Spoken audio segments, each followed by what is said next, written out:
Well, hello. Are you excited to be here? I am. I have this tattered copy of a book from 1983 called The 1 Minute Manager. I never thought it would be signed by the author, but that just happened moments ago. The 1 Minute Manager is a book that helped me get through 20 years of ServiceMaster, which is a company that I was with that we grew like crazy, and Ken was a significant piece of how we trained leaders. But Ken is the co-founder and chief spiritual officer of the Ken Blanchard companies, a global leader in learning, productivity, leadership, and team effectiveness. He's a Cornell grad with a PhD. He understands the academy. He understands nonprofit. He understands for-profit. He's an entrepreneur. He's authored more than 35 books. That's a lot of books. The 1 Minute Manager, The 1 Minute Salesman, Raving Fans, Gung Ho, The Generosity Factor. And then in about 1999, he became a follower of Jesus Christ. And he founded Lead Like Jesus, a nonprofit entity whose mission is to glorify God by inspiring and equipping people to lead like Jesus, by transforming their lives. So from villages to cities in 31 countries or so, Lead Like Jesus is making a very big difference in the world. Ken is an avid golfer. His wife Margie is over speaking to some of our women in leadership at Biola University. And here's something that is not in the bio, but it was a few years ago when the San Diego fires happened. And Ken's house burned to the ground. And only a few short days later, I was looking at this man preaching from the Saddleback Church pulpit, probably 3, 4, 5, I don't know, days after his house burned down. And you'd have to say that someone who could actually pull that off would be rooted and grounded in the truths of Jesus Christ, would you not? And so I want you to join me in welcoming Dr. Ken Blанchard. Thank you.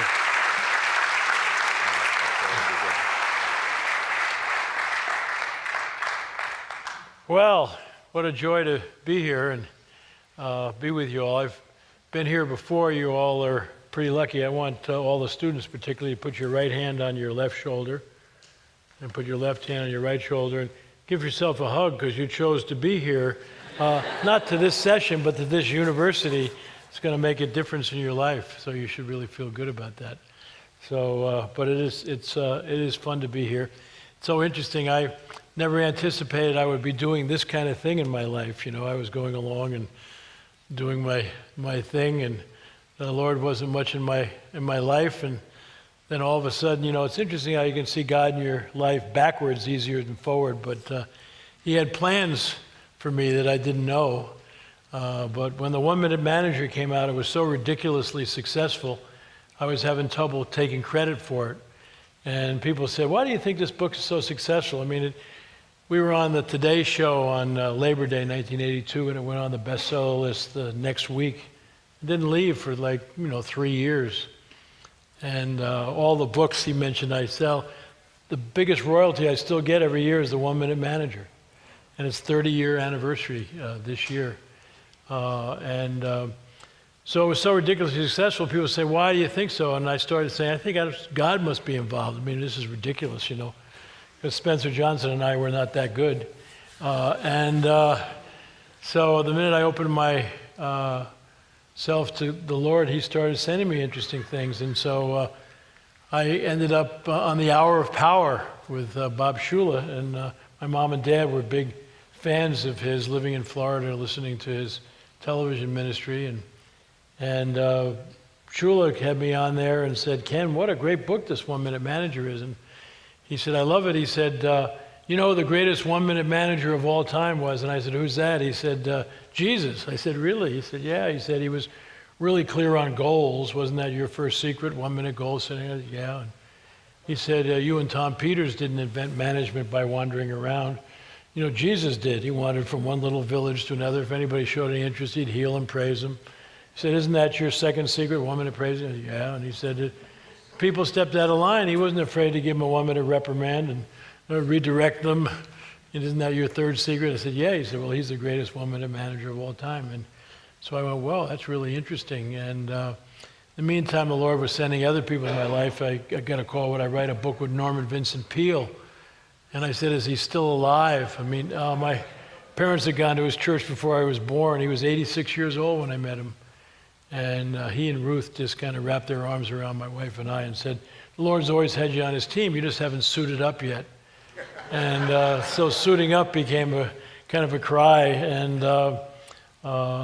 then I'm heading to a big conference in Mexico City for the Young Presidents Organization. And the way God works, he puts Bob Buford across the aisle from me. And if any of you know Buford, he wrote Halftime. In fact, Peter Drucker, before he died, said Bob Buford's probably one of the 5 most influential Christians in America today in a low-key way. And so I'm talking to Buford, and I reach into my wallet to get a card to give him. And amongst the dollar bills is this little booklet a friend of mine had given me by Bill Bright, the founder of Campus Crusade, called The 4 Spiritual Laws.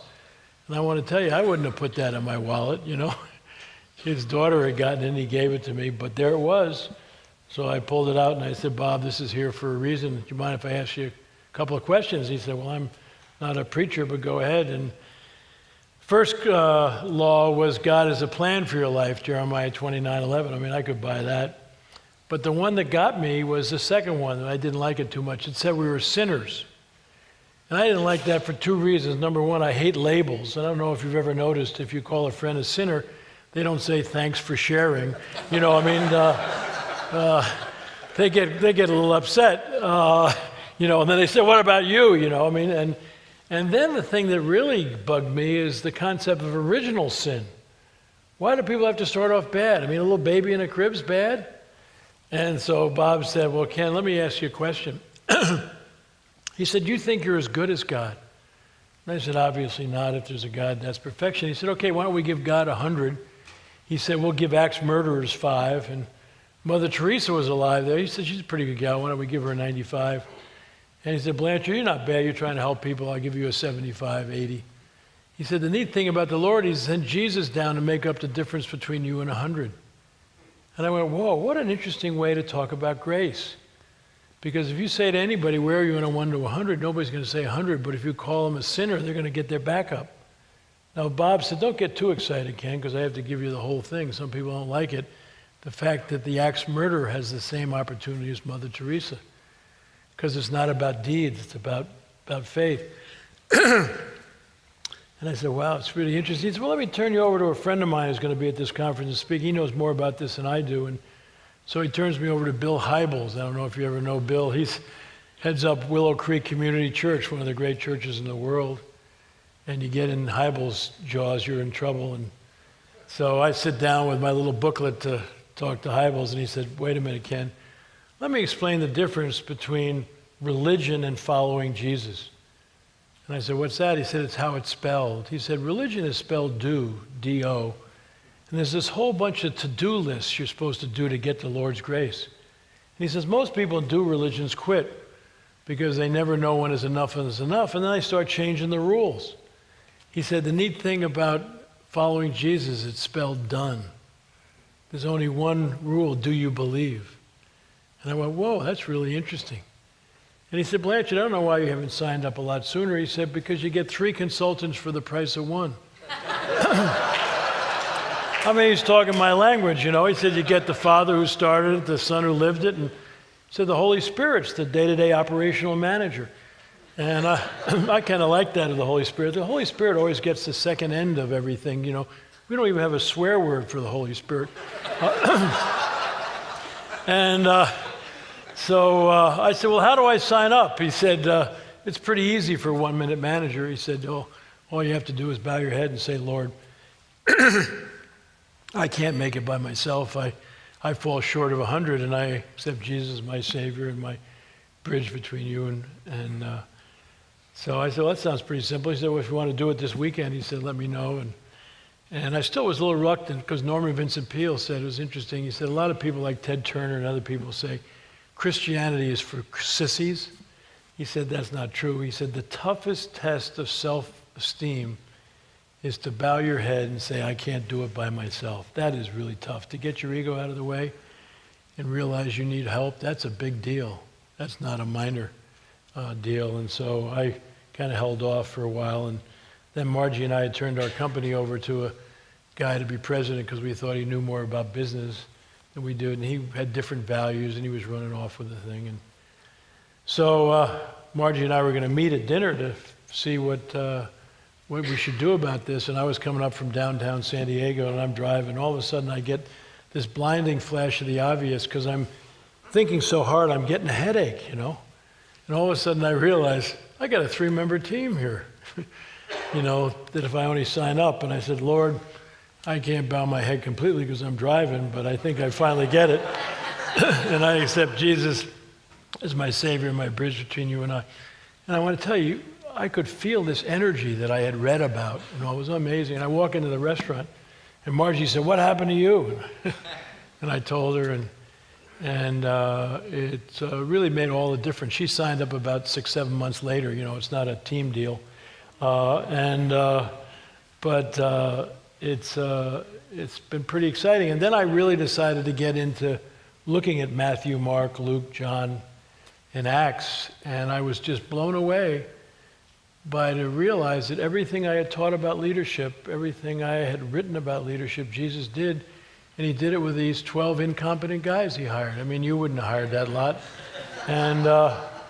And he's the greatest leadership role model of all time. I was doing a session with John Ortberg, who's one of my favorite people. He's up in Menlo Park, and we were doing this session out of Atlanta.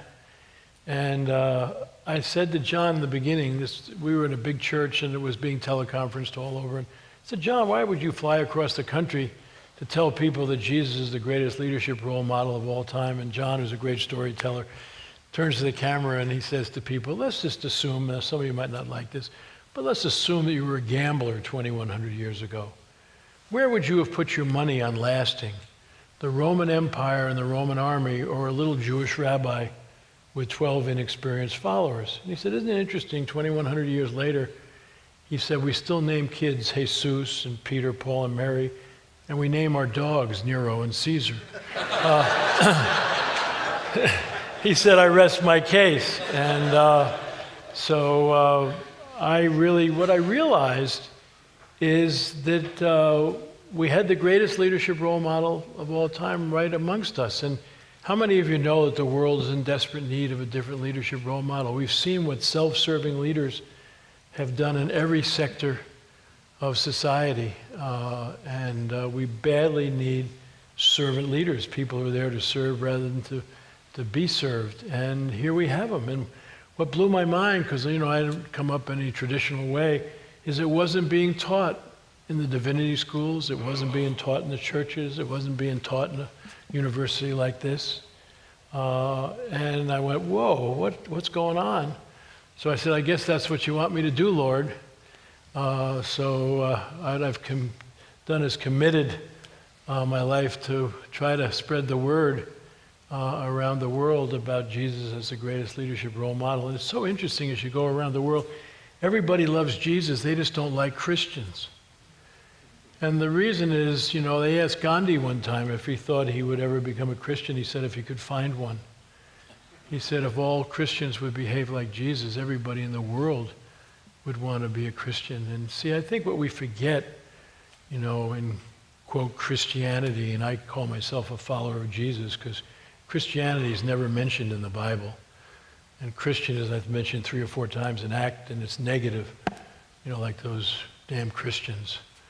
And but what I really think that's so powerful about what Jesus was teaching was that he said, you will be known as my disciples by how you love each other. He didn't say how you judge each other. We got so much judgment in our faith. And when the Pharisees, this one guy said to Jesus, what are the greatest commandments of all? What did he say? Love God with all the heart and all your mind and all your soul, and love thy neighbor as thyself. Now, if you have those, you don't need commandments, thou shalt not kill, thou shalt not steal, thou shalt, you got it. And later on, Paul and all in the Bible say that if you know God, you know love, because God is love. And if you don't know love, you don't know God. And I think that if we went out there, I think the next great evangelist movement, from my standpoint, is going to be demonstration, not proclamation. I think if we want people to follow our faith, we ought to behave differently. And that's what Lead Like Jesus is all about. Now that you say that the Lord's in your life, what does that mean? What are you going to do?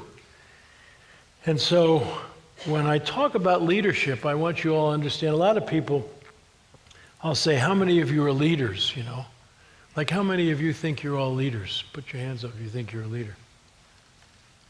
See, not a lot of hands went up, see? Why? Because we have this image of leader, you have to have a certain position, see? But no, leadership is an influence process. Now, if I asked you, who are the people that influenced your life the most and the way you think and your beliefs and all, most people don't mention any boss they've ever had. You know who they mention? Their mother, their father, or grandfather, a friend, a teacher, maybe a coach. See, leadership is an influence process. Anytime you attempt to influence the thinking, beliefs, or development of somebody else, you're engaging in leadership. So every one of you have life role leaderships. You don't think you're trying to help your friends and influence them? You know, you all have. Being a parent, what can be a more important leadership role than that? Being a spouse, I mean, what's a more important leadership role than that? And yet it's a 50% failure rate.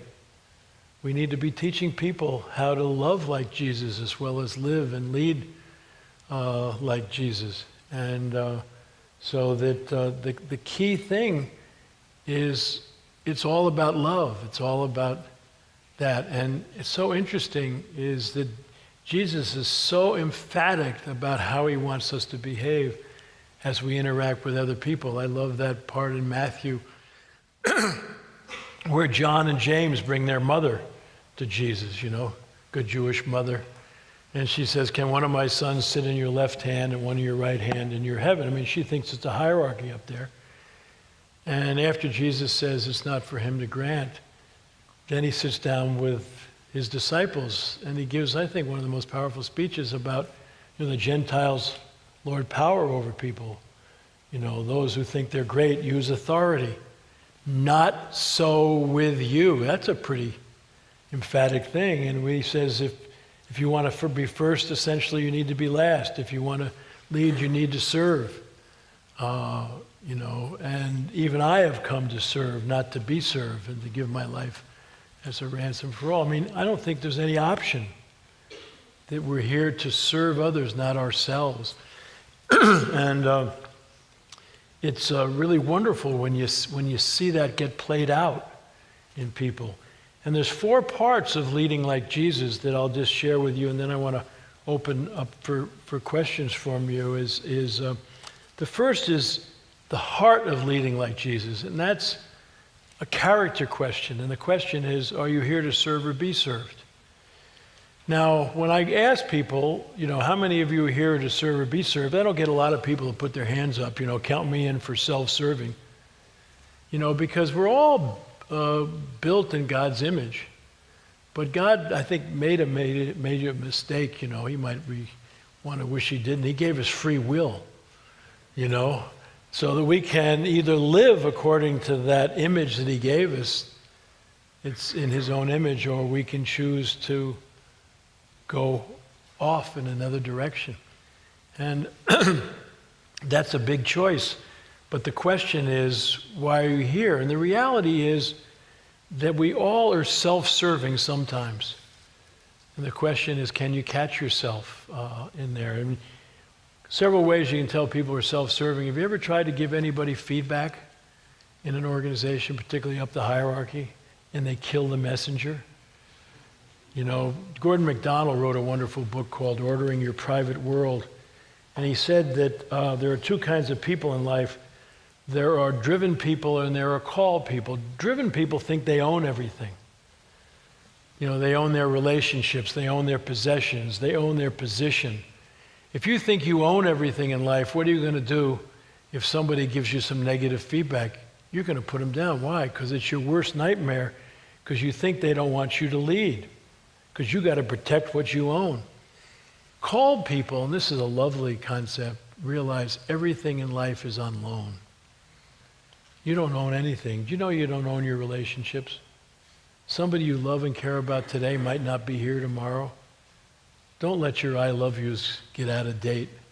Don't let the last memory be where you're upset about something, because relationships are fragile.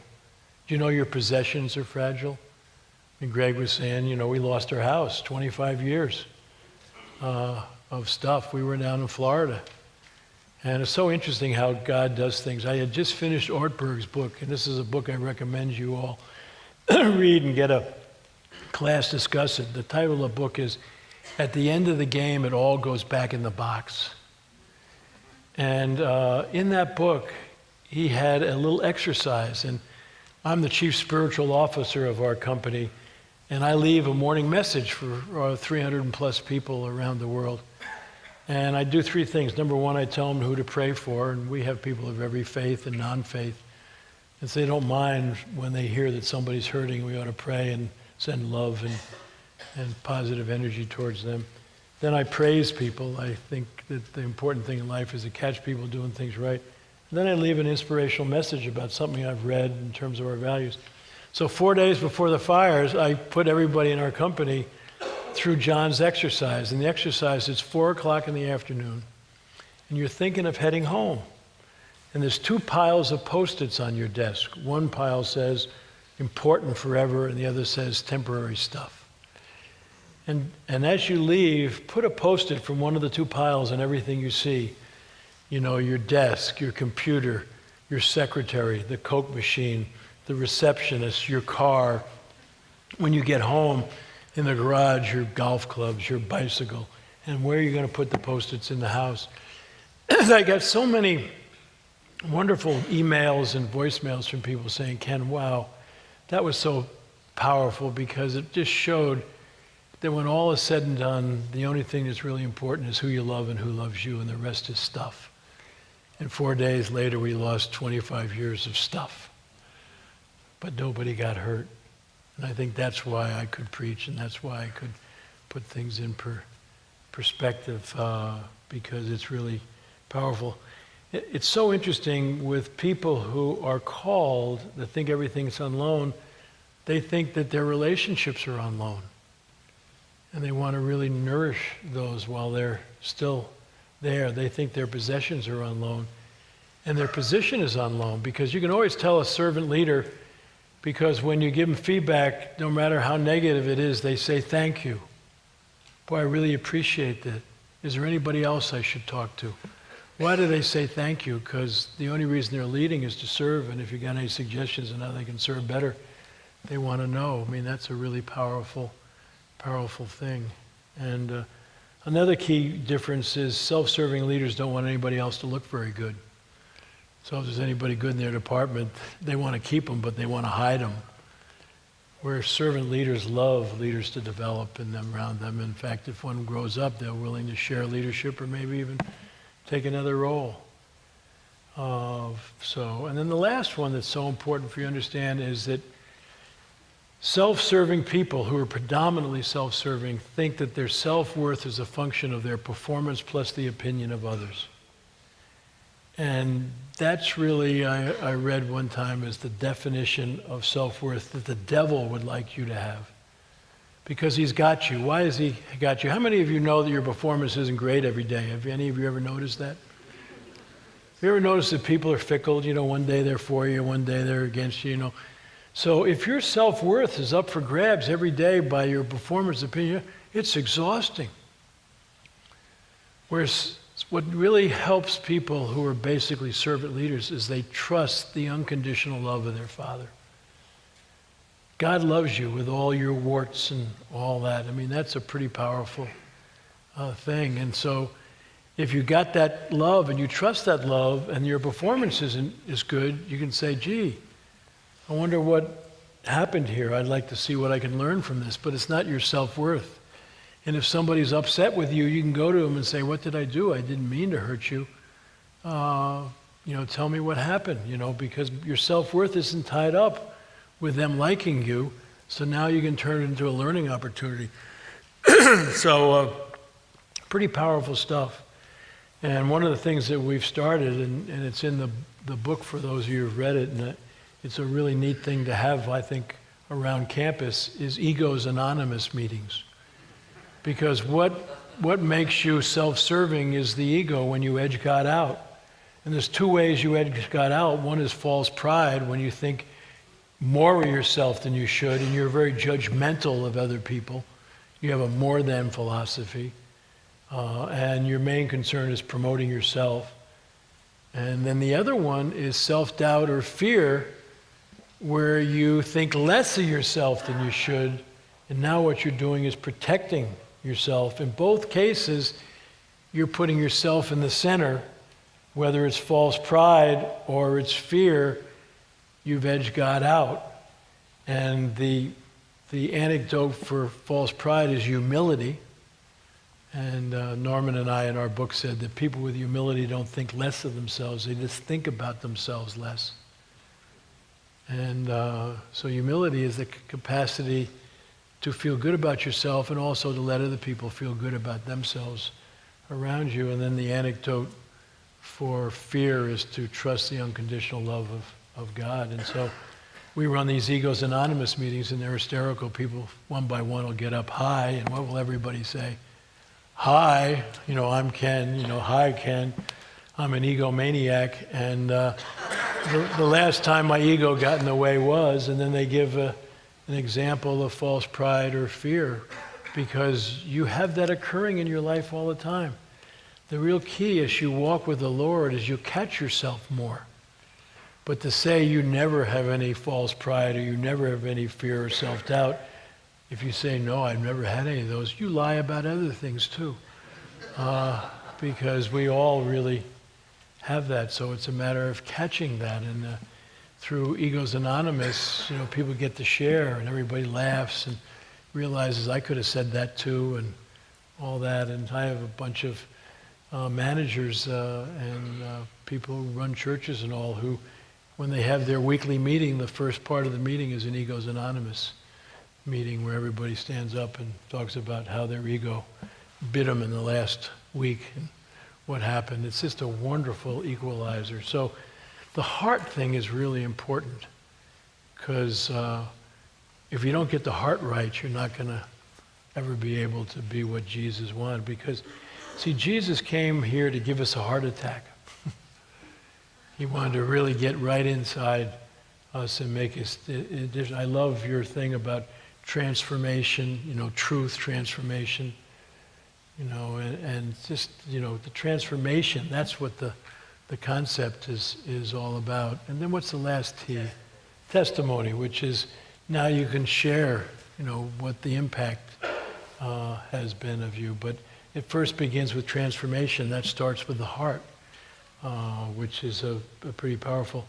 The second thing is the head of being a servant leader, which is, what are your beliefs about leading people, and what is that all about? So I'd love you all to stand up for a minute and get a little energy going here, and just find somebody you're going to talk with for a couple of minutes, and you're going to kind of interview each other like you would Ted Koppel or Barbara Walters or what, and decide who goes first. And whoever goes first, say to the other one, tell me your leadership point of view, your beliefs about leading and motivating people, and have them share for a minute what their beliefs are. And then when they're finished, then change roles. Okay, how many of you found that was pretty easy to do? A lot of people don't. It's really important for you to think about your leadership point of view. What are your beliefs about leading and motivating people? And what does that mean in terms of what do you expect of people and what they can expect of you? My wife and I teach a whole course, and we're going to actually talk tonight about the power of understanding a leadership point of view. And what did Jesus do for 3 years? He taught his leadership point of view to his disciples. And they were a slow group, so he had to really kind of work with them quite a while. But it's a belief about it. Now, You know, when I talk out in the business world about servant leadership, one of the first reactions I get is, what are you doing? That's soft management. You're talking about the inmates running the prison or trying to please everybody or some kind of religious movement. No, they don't understand leadership. See, there's two parts of servant leadership. The first one is the leadership part of servant leadership, which is vision and direction. What do we stand for? What are we trying to accomplish? You know, what business are we in? And then you can set goals, see, because people have to have something that they can serve in order to be servants. If there's nothing to serve, then what happens? People have been after me to write a book called The 1 Minute Manager Goes to Washington. And the biggest problem in Washington is we don't have a vision for this country anymore. We don't know what business we're in. We don't know what the picture of the future is. We have no values. I mean, the values today are the squeaky wheel. And we've changed all of our values to, for convenience of people, And you can't have anything served. Why is Washington so self-serving? Because there's nothing to serve. And what business is this? But I love this. Biblical wisdom for the business world. I mean, that's a pretty simple statement about what business you're in. I mean, I'd love for you, just as a whole university, to be in the business of developing servant leaders who are world changers. That's a pretty easy statement. I think if we get carried away with too many wordy things about what business we're in and our mission and all that kind of thing that put people to sleep. There's three parts of a compelling vision. One is your purpose, what business you're in. Second is your picture of the future. If you do a good job in your purpose, what will happen? And then the third is what's going to guide your journey, your values. And I wrote a book with Colleen Barrett, who is the president of Southwest Airlines, called Lead with Love, and love is spelled L-U-V, which is their stock symbol. But it's really interesting, the whole airline industry and its history has lost money. Southwest for 40 straight years has made money. Why? Because everybody knows what the vision is. You ask anybody in Southwest what business we're in, they'll say we're in the customer service business. We happen to fly airplanes. And you know what their picture of the future is, if they do a great job? That every American will be able to be with a friend or a loved one in a happy time or a sad time. That's why they're low-cost airlines. You know what their vision is? To democratize the airways. The reason they bought AirTran is it expanded their capacity to do that. But you'll notice they haven't changed the name of AirTran yet because they want to make sure 18 months to 2 years that they're part of their culture. They don't want to put their name on something that's not going to be part of their culture. So, they have values. They have 4 values. You shouldn't have more than 3 or 4 because people can't remember them. But the first value is safety for the business they're in. And then they have 3 values they want everybody to engage in every day. The first one is a warrior spirit, which means if you got a job, do it. Don't just sit around and talk about it. That's why they can turn a plane in 10 or 12 minutes, because the pilots are in there throwing garbage out with the stewardesses. They don't say that's not your job and all that kind of thing. We got to turn the plane. Let's get in there and get it done. Their second value, which I've never seen another company have, is they want people with a servant heart. Isn't that really interesting? They want people with servants' hearts, and they interview people for that. Right now with AirTran, they need some new pilots, and Colleen was telling me about this big pilot, very experienced pilot. I think he was from Delta or one of them.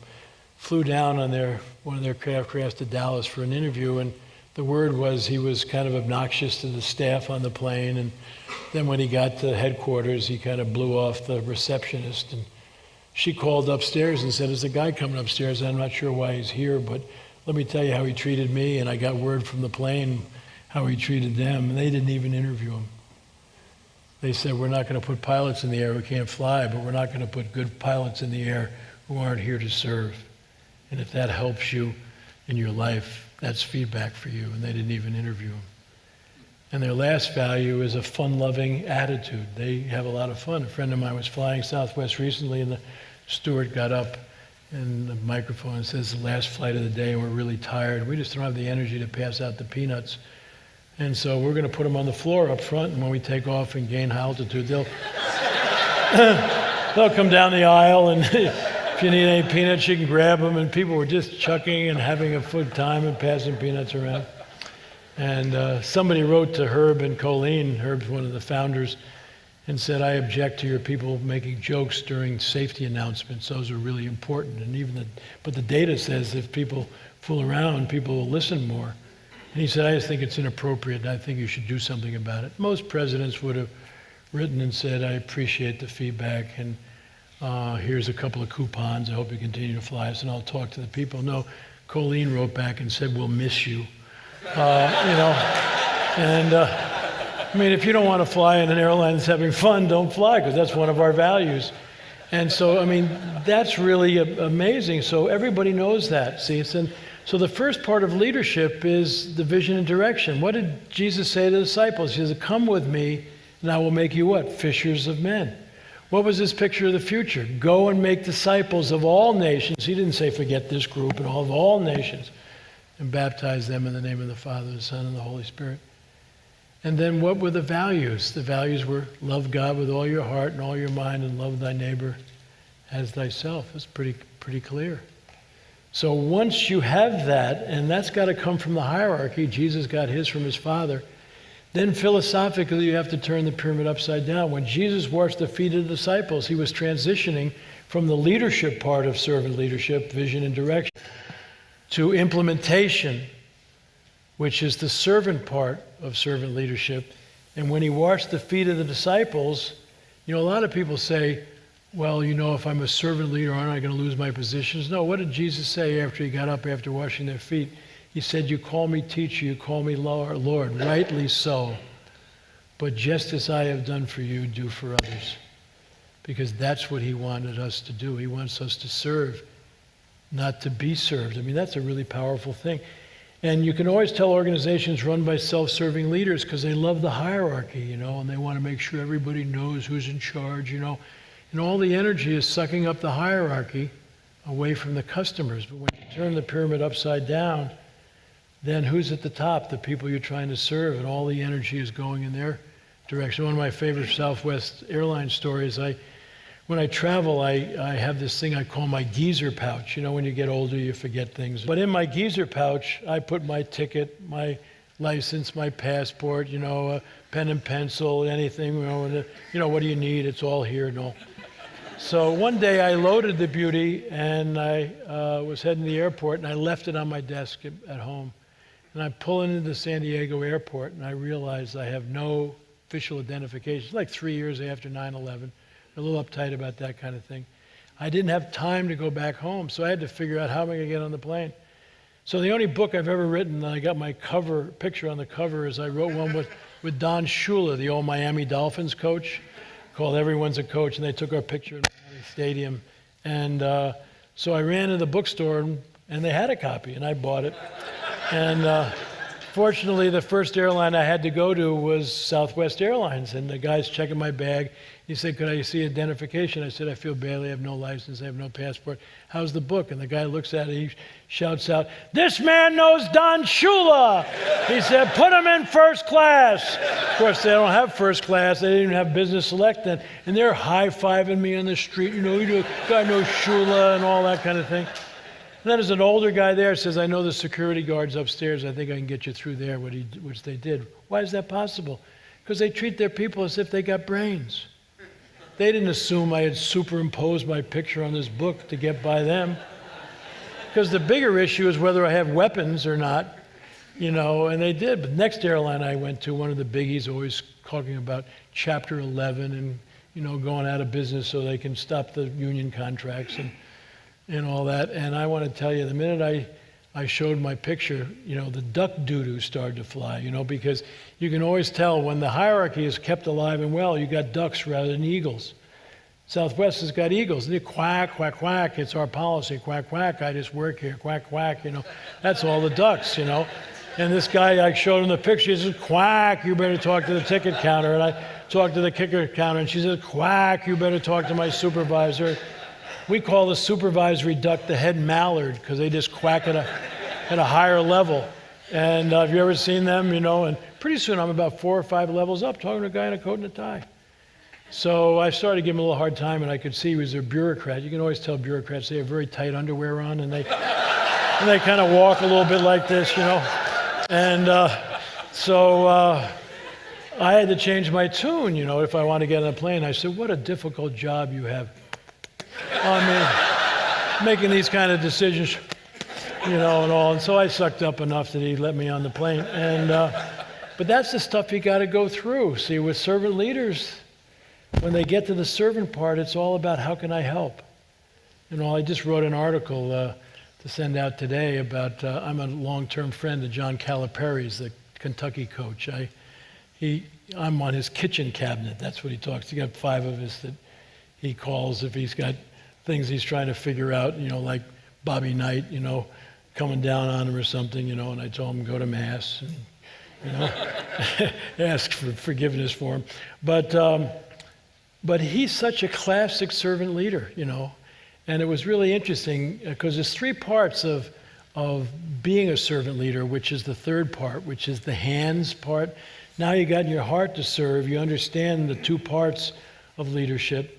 And John has a real clear vision. This is going to be the greatest basketball program anywhere in the country. This is the place you need to come and all. And then he turns the pyramid upside down, and it's all about the kids. They said to him, "How do you feel about winning the national championship?" And he said, "It's not about me. It's about these 13 kids and about Blue Nation, you know." He's always talking about the kids and the fans.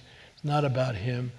So the first part of implementing and being a servant leader is the servant part and the elevator speeches. It's not about you. It's about the people you're serving. The second part is the steward, which is, I've already talked about, you don't own anything. Everything's on loan. And John doesn't own those players. I mean, some people criticize him because he has a bunch of kids that go one and done, you know, freshmen who play 1 year and then they go. But John is all about what's the best for the kids, you know. And if a kid's not ready, like Terrence Jones, who was a sophomore this year, they wanted to have him go pro last year. And Cal said, "No, Terrence, you're not ready. You know, if you just stay another year or so, you're going to be ready." And the Terrence Jones that played in the Final Four this year was a very different Terrence Jones than played last year. I mean, it's really, and so he's all about the kids. They're on loan to him. And what can he do to kind of take that loan and nurture it and support it and all? He gets calls every day from his old players. I mean, Derrick Rose, who's the MVP of the NBA, calls him every week. And when they went to get the trophy, John's wife came up, and the kids are all hugging and kissing his wife and everything because they're over their house all the time. They're just part of the thing. And the third thing, so that's the steward part. And the last one is the shepherd part. The shepherd is to realize every single human being is important. Nobody's more important than anybody. And what's amazing about the coaching job he did, he had 6 kids on that team who averaged 25 points or better their senior year in high school. I mean, these guys were stars. And how he could get them to lower their ego and play as a team. Their top 5 guys, their average was 10 points to 14 points. I think the most any kid averaged was 14 points. And it was all about them, you know, about the team. He says, none of us is as smart as all of us. And if we play as a team, we're going to really do it. And that's what they couldn't. They couldn't stop any one person because somebody else would come up. And all. It was really great. They interviewed this Anthony Davis, who'll probably be the #1 draft choice in the NBA. And they said, "How did you feel about the game?" He only scored 6 points, but he was most valuable player. He had 15 rebounds, blocked 6 shots, 5 assists. And Anthony said, "It's all about these guys. They held the team up." I told him that, look, when we get down the court, you score, and I'll just rebound and do what I can, you know. It's all about you. I mean, here's a kid saying that, you know, and the kid's, 19 years old.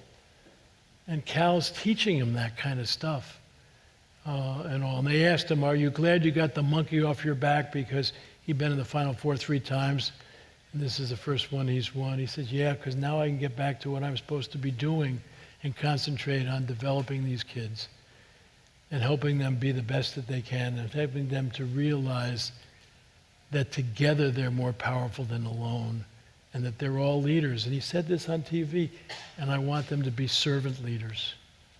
I mean, that's just an amazing thing, and people want to beat up sports and all, but I love to see an example of a guy who's fabulous at what he does, but it's all about the kids, see, and that's what, the hands is all about, is, okay, now that I know that, how do I treat people? How do I do that, It's not about him. When he yells at the kids, they all know it's their best interest. I mean, a lot of times they'll call a kid out of the game, and he'll say, Terrence, you're just not playing up to your ability. Now you go sit down, and when you're ready to play what you can do, let me know.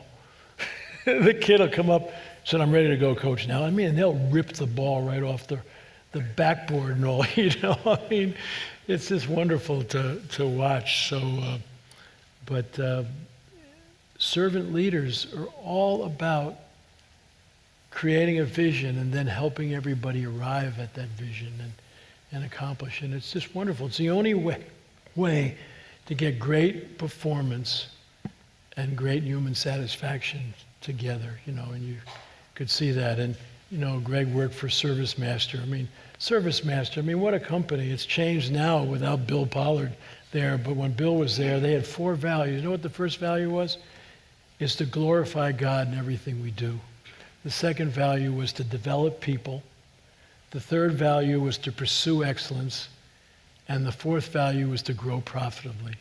And Bill Pollard said that the first 2 are the ends, because the purpose is to glorify God and develop people, and the means is to pursue excellence and to grow profitably. Very different than other people, and that's why it was a great company to work with. They had a beautiful statue of Jesus right out in front of the corporate headquarters, washing, Peter's feet. So this isn't soft. This isn't, bad. I was just with Jimmy Blanchard, who was president of Synovus, financial group in Georgia. They won the best company to work for and through Fortune magazine. So many times Fortune asked them to stop applying, and they created an all-star list for them. And you just see that kind of stuff. Ritz-Carlton, I knew and worked with Horst Schulze, who started that. What's their mission? We are ladies and gentlemen serving ladies and gentlemen. Pretty powerful stuff. So I want you to understand this biblical wisdom for the business world. That's what it is. The best leadership book you're ever going to read is the Bible. It's just extraordinary. And don't think you got to go out there and preach. Go out there and behave. So people come up to you, I've seen you operate in tough times and this kind of times. Where do you get that strength? I just see this inner peace in you, and then you can tell them. That's a pretty powerful thing for them to get. The last thing I want to talk about before we open up for questions is the habits of leading like Jesus. So you can have in your heart you want to serve, and you can understand that there's 2 parts of servant leadership: vision and direction and implementation. And then you can understand in the hands you got to serve, which means it's not about you. You got to steward, which is you don't own anything, and shepherd, everybody's important. But how do you do that on a daily basis? Because Norman Vincent Peale used to say, every morning when you wake up, the evil one is waiting to try to do it, to hook your ego, either in false pride or self-doubt or fear. And so how do you recalibrate yourself on a daily basis so you can be who you want to be in the world? And Jesus had 3 habits that helped him do something that's so powerful to enter your day slowly. Norman Vincent Peale and I, and when we wrote, said that we all have 2 selves. We have an external task-oriented self that's used to getting jobs done. And then we have an internal thoughtful self. Which of those selves do you think wakes up quicker in the morning? Your external task-oriented self or your internal reflective self? What do you think wakes up more? The task-oriented. Why? The alarm goes off. Any ever thought about what a stupid term that is? Why isn't it the opportunity clock? Or it's going to be a great day. Alarm! Geez, and all of a sudden you jump out of bed and you're trying to eat while you're washing, and then you're running to this class, you're running here, you're running there. You get back to the dorm, you get back home, you're absolutely exhausted, fall into bed, don't have any energy to even say goodnight to anybody, and next morning, bang, you're out of there again. And so many people in life are caught in a rat race. And when you're caught in a rat race, you can't live and lead and love like Jesus because you're into tasks all the time. And Lily Tomlin, the great Hollywood philosopher, said one time, the problem with a rat race is even if you win it, you're still a rat. And so what you have to do is enter your day slowly. And Jesus had 3 qualities and habits. One was solitude. He used solitude all the time. He went off by himself after he was baptized. 40 days, that's a lot of solitude. Devil miscalculated that. He might have been hungry, but man, he was spiritually strong. He went off by himself when he found out that John the Baptist had been killed, I think probably to deal with grief. He went off by himself after he fed the crowd of 5,000, probably to deal with pride because they wanted to make him king. And my favorite one is he's doing a lot of healing one day. And the disciples are getting really excited. I mean, this could be a really good business. And it says, the next line in the Bible says, early the next morning, Jesus went off to a solitary place to pray. And the disciples wake up, they're running all over, where is he, and all that. They finally found him, and they say, come, everybody's waiting for you. Did he care about those people back there? Sure. There's no more caring human being that ever walked the earth. But what did he say? No, let's go to the next village so I can preach. For that is why I have come. I mean, you can get sidetracked by good things. But why are you here? What is your purpose for today? What are you trying to do? And so you need to take some quiet time. And one of the things we recommend is so powerful when I do it is to sit in the side of the bed when I get up and put my hands. I shouldn't put my hands there, but I put my hands on my knees and I think of any concerns I have for today. And I lay it down at the foot of the cross and let the good Lord take over. And then after I've thought of those, then I put my hands in an upward, and I just quiet myself to see if I can hear anything. And Henry Nouwen said that solitude is the place where the Lord can say to you, you are the beloved. It's that silent, wonderful place that he can talk to your soul. And that's a really wonderful thing. So solitude. And then prayer also goes with solitude too. And, I think you need to find a strategy for prayer. Bob Buford taught me acts as a strategy for prayer. You start off with adoration, A, which is praise the Lord. You're unbelievable. I mean, just driving up here and looking around in this campus, I go, wow, this is really something. Look at those flowers out there. Look at that. Look at what incredible creatures we are. Wow, praise you. You're the best. And then C is confession, which is, what did you do yesterday that you wish you could have redone? We all goof periodically, and fess up. He already knows it, Adam and Eve hiding in the bushes, that's ridiculous. I mean, he already knows what you did. So fess up. He likes to hear it from you and say, I'd like to do it a little bit better tomorrow. And then T stands for thanksgiving. Have an attitude of gratitude. What are you thankful for today? And then S is supplication, which a lot of people start with, which is your to-do list. And there's nothing wrong with asking for what you want. He might not give it to you in your timetable, but you'll eventually get it. Because he says, seek and you will find, pray and I'll take care of it. And so those are solitude and prayer. And then the third one that's so powerful is study of scriptures. One of the things I got a big kick out of when I first read the Bible, when Satan was tempting Jesus, he could have said, get out of here, I'm at least number 2. But what did he do every time? He said, it is written. He really knew the Bible. And you need to memorize some verses, so that they're really key to you. Because sometimes something's going to happen, and you can't say, it's got to be a Bible around here somewheres. Bob Buford, who I mentioned earlier, his son Ross went off with a couple of buddies and camped along the Rio Grande River in January, and they got this stupid idea of, wouldn't it be interesting to see what it would be like to be an illegal alien and swim across the river, the Rio Grande River, and only one of them made it, and it wasn't Ross. And Bob got a call that Ross was missing, and he got everything that money could buy. He got helicopters and trackers and dogs and all.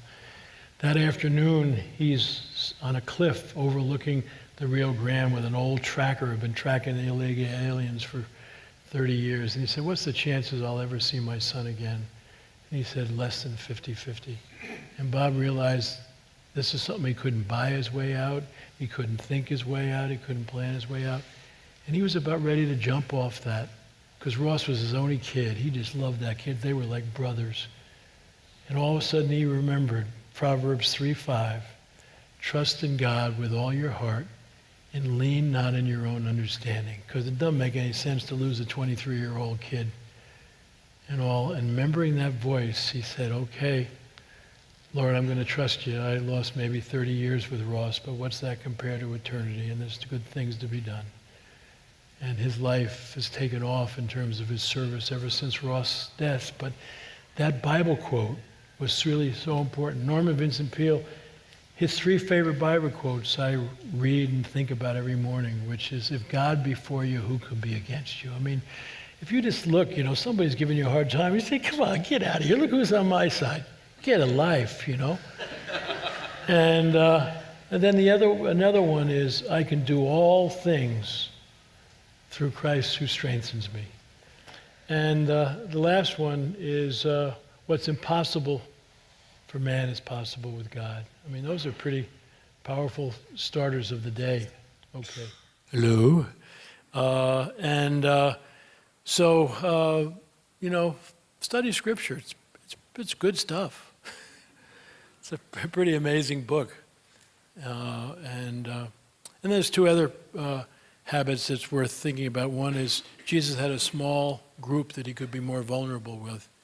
He had John and James and Peter. Do you have a small group that can be honest with you and you can be more vulnerable? I think that's important. Who are the truth tellers in your life? That's important. And then finally, the last one that we add as a habit is he trusted the unconditional love of his Father. I mean, even in the garden, he said, can you take this thing off my back? I mean, I'm not sure I want this deal.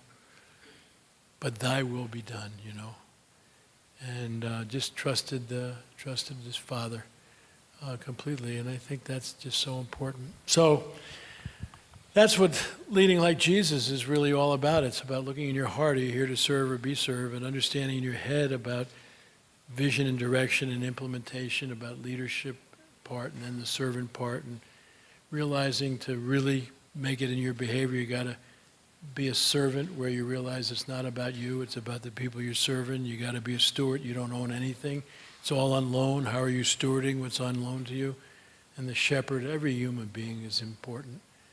And then habits of solitude, prayer, study of Scripture, small accountability group, and trusting the unconditional love of the Lord. And I'll just tell you one last story and then, but I mentioned John Ortberg, and the key thing, I think, in living, leading, and loving like Jesus is to get back to that your self-worth is not a function out there. See, that's edging God out, is everything good outside. And a lot of people think that their self-worth is tied up in how much money they make, how much recognition they get for their efforts, and how much power and status. Let me tell you, there is nothing wrong with making good money. There's nothing wrong with having recognition for it. There's nothing wrong with power and status. What's wrong is when you think that's who you are, then the only way you can maintain your self-worth is to get more of them. I mean, why do some of these CEOs want to take huge, $20 million bonuses when they lay off thousands of people? Because they keep score by how much money they make. And they miss significance. And significance, the opposite of accumulation of wealth, is generosity of time, talent, treasure, and I like to add touch as a fourth one. What's the opposite of recognition? Service. And the opposite of power and status is loving relationships. And John tells a wonderful story about his grandmother in that book at the end of the game. And she was a great Monopoly player. Any of you ever play Monopoly? He said his grandmother was a vicious Monopoly player. And at the end of the game, she always had everything. She had Park Place, she had Broadway, and he just had nothing. And she would get this great grin on her face. And she'd say, John, someday you're going to learn how to play the game. And one summer, a kid moved next door when he was 12 or 13. There was a credible Monopoly player. So John practiced every day all summer because he knew his grandmother was coming in September. When Grandma came, he ran in the house, gave her a hug and a kiss, and he said, "Grandma, how about a Monopoly game?" And her eyes went like, "Oh, let's go, John." She was excited. But he was ready for this time, and he came out of the chute, and he wiped his grandmother out. At the end of the game, he had everything. She had nothing. He said it was the greatest day of his life. And his grandmother said, "John, now that you know how to play the game, let me teach you a lesson about life." He said, "What's that?" "It all goes back in the box." You say, "What?" "Everything you bought, everything you accumulated, it all goes back in the box." So you can push and shove for money in life. You can push and shove for recognition and power. When you die, baby, it all goes back in the box. The only thing you get to keep is your soul. And that's where you store who you love and who loved you. I love Ghost, that movie with Patrick Swayze, who came back because he died. But story about a guy who's a financial advisor, gets killed by a supposed friend, and he gets to stay on earth as a ghost to talk to Whoopi Goldberg, now the religious, to talk to Molly, his girlfriend. And he gets to talk to her through Whoopi Goldberg, who plays this kind of character who can talk to people and all that. I know the religious right doesn't like this kind of stuff, but that's their problem. They don't have a sense of humor about anything.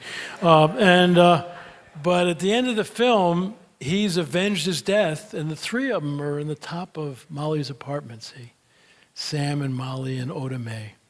And all of a sudden, this white light comes towards them. And Sam looks at Oda Mae and he says, "Your mama would have been proud of you." And then he stands in front of Molly. If you saw the movie, he never told Molly he loved her. She'd say, "Sam, I love you." And what would he say? "Ditto." And now, with tears coming down his eyes, he says, "Molly, I love you. I've always loved you." And she's crying, and she says, "Ditto." And then he turns to face the light, and he stops one last time, and he turns to Molly, and he says, "Molly, the remarkable thing about this is you can take the love with you." And that's all you're taking out of this world. And so servant leadership is all about love. It's about caring for people and making a difference in their lives. And it's not about you. But my mother always said, "Ken, don't do good for other people to get something back. But if you do good, you're going to be amazed how much comes back." So with that, God bless.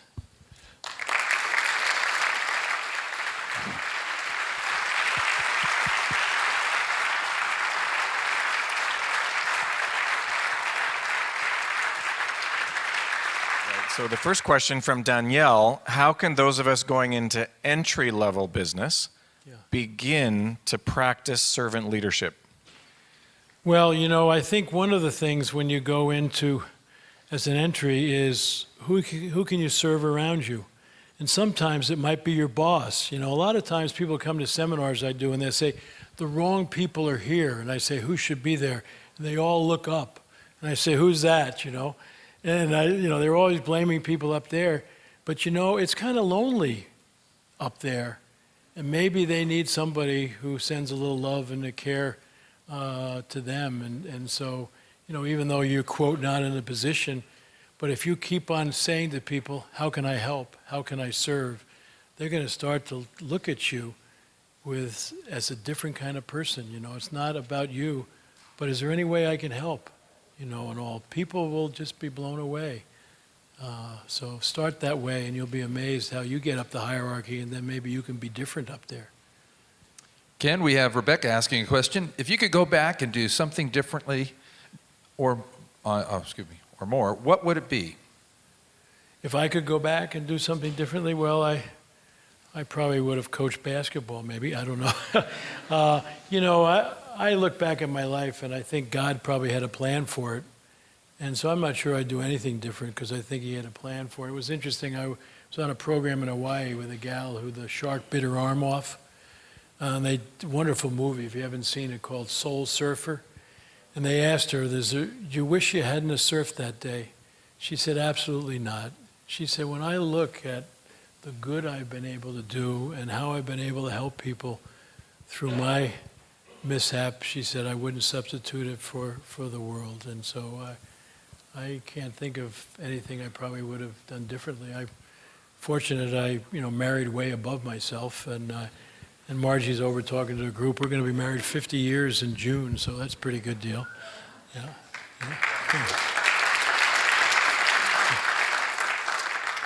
Okay, we got you from all sides here. So from Katie, what do you do when you experience the pressure to be more aggressive in your leadership style in business? What do you do? Well, I think you need to go outside and take a walk. I think what happens is that people get caught in pressure and they don't realize that they don't have to do something about that right away. I ran into one president, he was amazing. He would call people in to solve a problem that had been identified. And after they identified the problem, he said, okay, we're going to move to a solution. But before we do that, I want you to go off by yourself for a half an hour and no phones, nothing to read, nothing to do. I want you to just sit quietly and look for the answer within. And he couldn't believe the clarity of thinking that came when people took a moment. When you feel pressure, it's really interesting. I guess the most powerful learning I've had is I was on a program with Erwin McManus, who has a wonderful church in LA called the Mosaic, and his congregation is predominantly druggies, alcoholics, prostitutes, and he said one of the problems he thinks with Christians is that when we deal with non-Christians, we want to pull the hell card right away. We want to say, if you don't sign up, you're going to go to hell. And he said, my congregation isn't too excited about eternal life, because why do you want more if something's not working? So he said, I pull the abundant life card. And I said, what is abundant life about? He said, Jesus said, abundant life is about peace, joy, and righteousness. He said, anytime you don't feel peaceful, which is when you feel under stress, or joyful, or righteous, you've detached yourself from the vine, John 15, and you're going it by yourself. And just reach your hand out and ask the Lord for forgiveness. Here I go, by myself. I need you, Lord. And I want to tell you, that has been such a powerful thing for me, because when I got the call about our house, I was down in Florida, and I got up early, and I got a voicemail from my son about the fire and the whole thing. And I'm sitting on the couch, and I'm not feeling very joyful or peaceful or righteous, and all of a sudden I caught myself, and I said, Lord, there I go, trying to figure this out by myself. I can't do it all by myself. I need you. And what was amazing is my son said, Dad, Mad and I and the kids had to evacuate, and we were down in the main road, and we're looking up, and there's flames coming out of our house, and I think yours is gone too, because he was in our neighborhood. And when I told Margie, because she was up at Orlando in a conference and I was in Naples down playing golf with some old friends, Margie said, you know what I feel worse about is Scott and Mad's house, because they had spent 9 months redoing this house and moving 4 kids into it and all, and it was so full of love. And she said, do you think it's wrong that I pray if God has to take a house, he'll take ours, not theirs? And 3 people had reported Scott's house was gone, including a policeman. The next day, I'm coming back from the golf course because they said we couldn't go home. And there's a call from Scott. Dad, you won't believe it. I'm standing in our living room and the house is saved. The front mat was burned. Towels in the back porch was burned. All the houses around them burned, and our house stands. And I started to cry and laugh. I said, Scott, that was our prayer. And I think that was because of that whole thing of just getting back in touch with the vine and all, because you can't feel stress if you're attached to the vine, because the Lord said, I will never leave you. But you got to not leave him in the process. Matthew's asking the questions, what were the challenges in bringing Lead Like Jesus to life?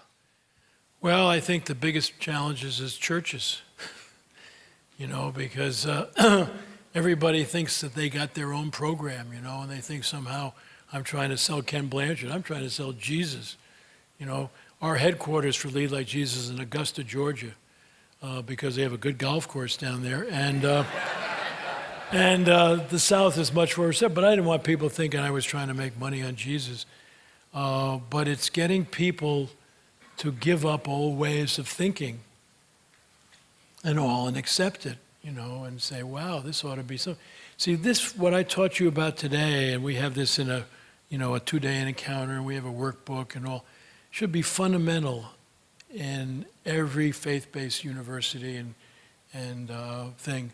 And then you can teach all kinds of courses above it. But this is the foundation. Jesus is the foundation. But we're getting much more reception around the world, because because this country, you know, we don't have any values anymore. And we have 30 trainers in India. We just started Lead Like Jesus Society in India. They're going crazy in India.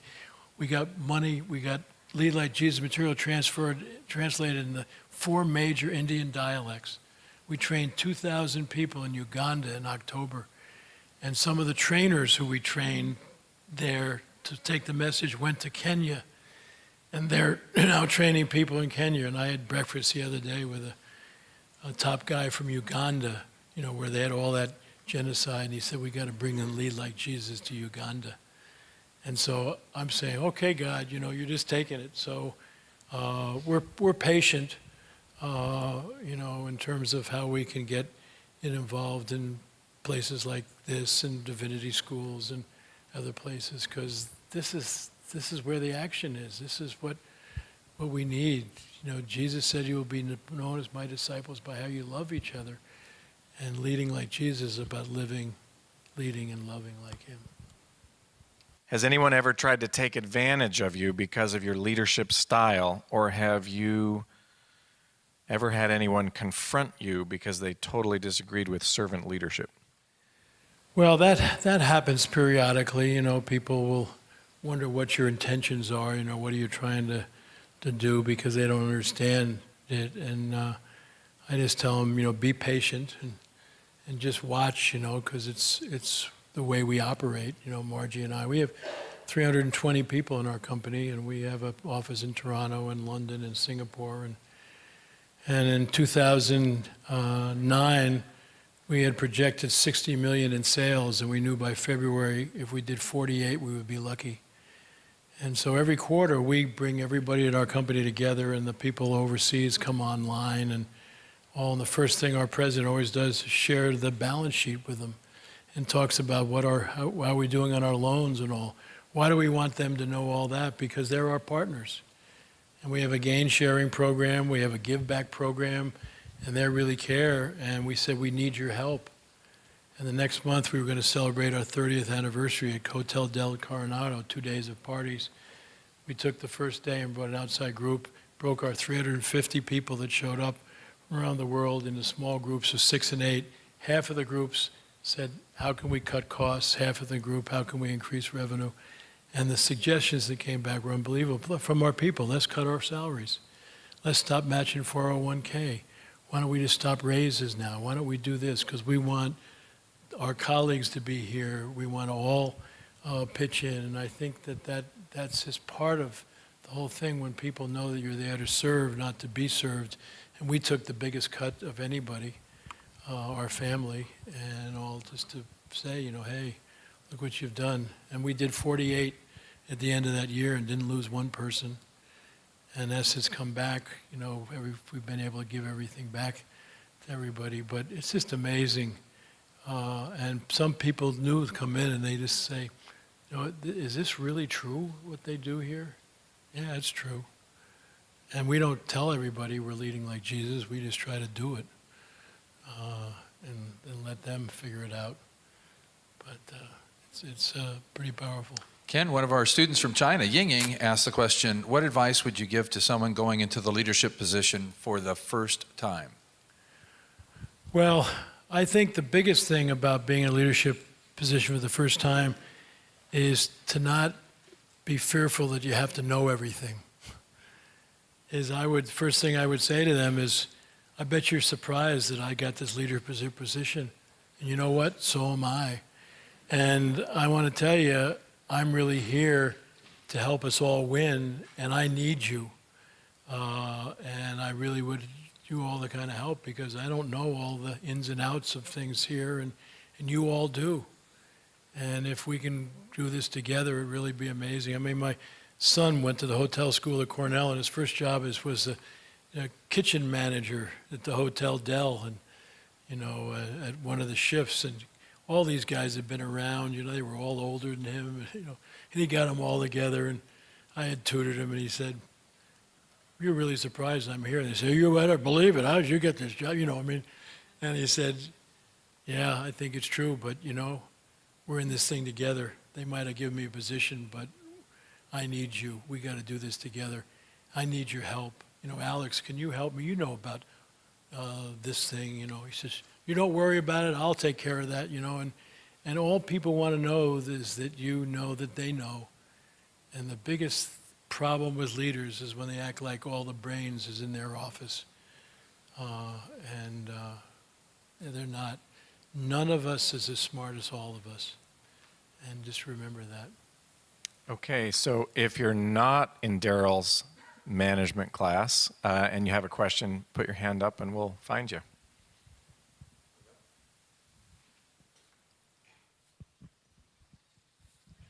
Hi.